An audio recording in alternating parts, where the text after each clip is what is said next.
వాణిజ్య టీ బ్యాగులలో భారీగా సూక్ష్మ ప్లాస్టిక్స్ విడుదల.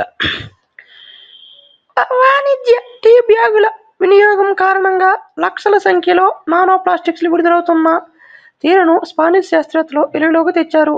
ఇవి మానవ పేగు కణాల్లోకి చొచ్చుకెళ్లి తద్వారా రక్త ప్రవాహంలో కలిసిపోయి శరీరమంతా వ్యాపించే ప్రమాదం ఉందని తేల్చారు. ప్లాస్టిక్ వ్యర్థాల కాలుష్యం పర్యావరణానికి పెద్ద సవాల్. భవిష్యత్తు తరాల ఆరోగ్యానికి ఇవి పెద్ద ముప్పుగా మారే ప్రమాదం ఉంది. మైక్రో, నానో ప్లాస్టిక్ కాలుష్యానికి ఆహార ప్యాకింగ్ ప్రధాన కారణం.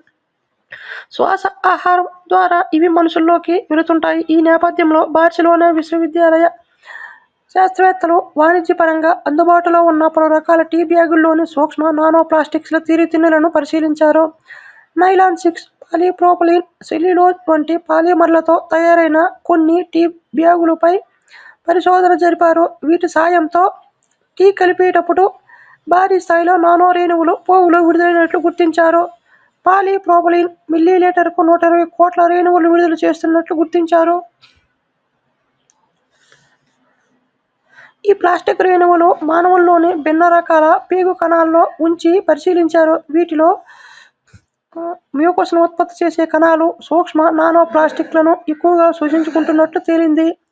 అవి జన్యు పదార్థం ఉండే కణ కేంద్రంలోకి ప్రవేశిస్తున్నట్లు వెల్లడైంది.